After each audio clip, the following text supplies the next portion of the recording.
Hi guys and welcome back to a new video on the channel. I'm back again. This time with an update because there has been a patch, the sprint boost got nerfed, and I hear a lot of people saying what is the meta now? So I prepared a few things for you to show you what's the new meta, or maybe not much has changed, but the emphasis changed because obviously before the focus was on the sprint boost and some other things went under the radar. So I want to highlight them and talk you through it.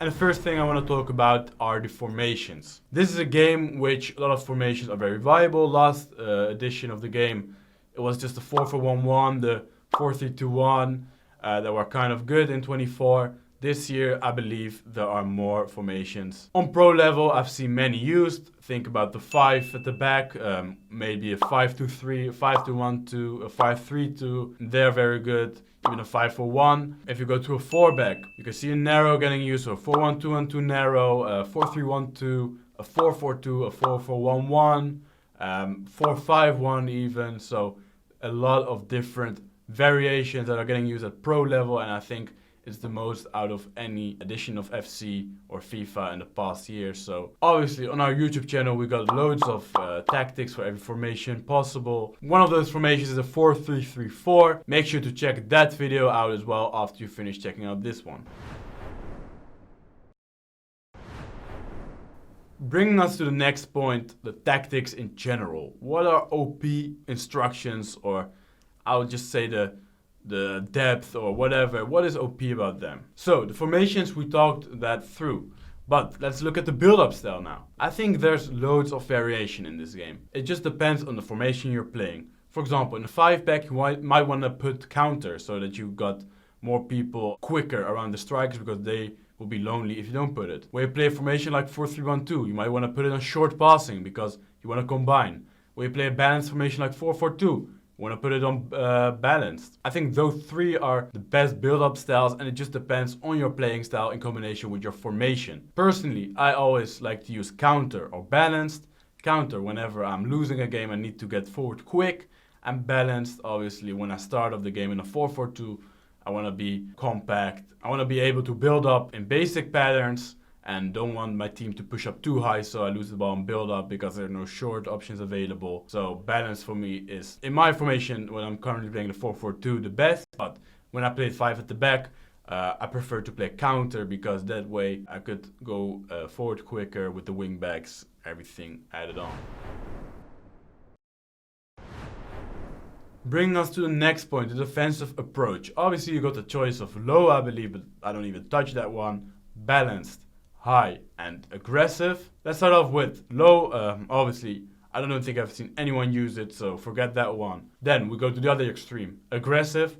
This one's obviously meant if you want a constant press. It's the constant pressure of last year, so if you're losing with 10 minutes to go, you need to put that one on so you can provide the maximum amount of pressure on your opponent. This way you will be 1v1 all over the pitch and you'll be able to take a bit of risk. You need to get that equalizer or winning goal. And then the two that always make me think it's high and balanced. So what's the difference? I'm gonna explain to you. High is when your team does automatic offside traps. This might be very efficient obviously if you're naturally not as skilled to play with the offside trap as others. Then of course high depth is a very good option, and even if you can offside trap manually, it's still a very good option because I played it in a 5-back. I prefer balance because I do the offside traps myself, so that's a skill I have that allows me to play on balance, because if I wouldn't have that skill, my defense would just get pushed back way too much and it would just be a mess for me. On high, I consider loads of high through balls and I don't want that. I want to be more in control of my defense, so I put it on balance because I think that just gives you the most control. Next point in the meta are the play styles. As you can see in my team, I've chosen to go with a lot of different play styles, and each for each position. Courtois is obviously a goalkeeping playstyle, so it doesn't really count. Then you look at our defenders. One's got Anticipate in Saliba, one's got Aerial Plus in Van Dijk, and one's got Bruiser with Rudiger. So they all possess different qualities. Our fullbacks have the same, is the whipped pass, so whenever they attack with us, you can pull off the cross and will be inch perfect. If you go to our midfielders, you got Patri with the long ball, Valverde with the power shot, and Pedri with the incisive pass. And up front, you got quick step with Mbappe and finesse plus with Son. I've also made a few clips with every playstyle. It's not with this team, so the playstyles might be a bit different, but still, gotta make use of the playstyle of your player, every single player. So let's say, got the ball Valverde, try a power shot. Kylian, run with him. Son, finesse it. Ginola, technical, R1 dribble. Patri, long ball plus. Van Dijk, let him head the ball in corners. Saliba, tackle with him. Cross with the fullbacks, stuff like that. Playstyles are just really, really, really OP. It would be a shame if you didn't use them.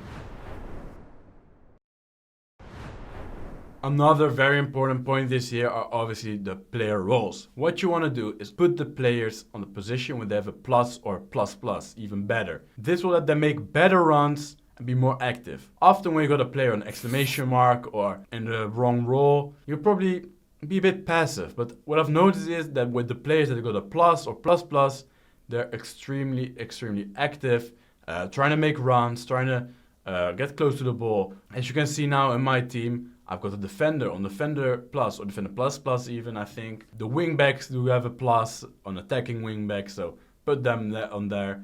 And even select your player. So maybe you want to play with attacking wingback, select a player with attacking wingback plus or plus plus.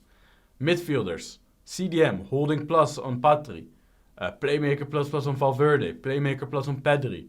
Advanced forward plus plus on Son. And advanced forward plus plus on Kylian Mbappe. So this is obviously often something you might want to look at. Most times EA release something that's new, it's extremely overpowered. So I haven't figured it out just yet totally, but I believe this is something that's really OP. And then we have one more mechanic that's become more and more meta because the scoring options are limited and the pros have found a way of scoring. It's the first time L1 triangle. So what you want to do, send the player on a run. Then you pass around. Whenever that player that's sent on a run is nearing the defensive line, you pass to a teammate, play a first time L1 through ball. This is a very effective way, especially against people who play with a high defensive line. Before we get into the examples, there's also another way of doing this. You play a pass to, for example, your striker, and during the pass, you immediately trigger your other striker. If you don't understand how I'm doing this, please take a look at the controller because then it will be a bit more clear. We've got about Dembele. We find Ginola. In this pass, during this pass, we press L1 for Mbappe and then we press the L1 triangle. Mbappe is in. This obviously gives your opponent less time to react. Let's take a look at another one. Valverde got the ball to Ginola. Patri was sent on a run. It was like the first example I said. Find the right timing, L1 triangle. This mechanic is all about timing. It's very, very hard to master, but when you master it, it becomes so easy. But it takes time to master, obviously. I struggled with it a lot at the start, but trust me, it's worth the time. All of the pros are doing it, so when you want to defend it, obviously you've got to be switched on, switch to your center back with the right stick immediately to cover off this danger. Otherwise, you might be conceding some goals. Well, I think in Weekend League, you might not face it that much, and especially not at the level pros are doing it. So if you manage to master it, then you might get a really good advantage. So guys, this was the video. Thanks for watching. If you enjoyed the video, drop a like, subscribe, and I'll see you for the next time. Bye.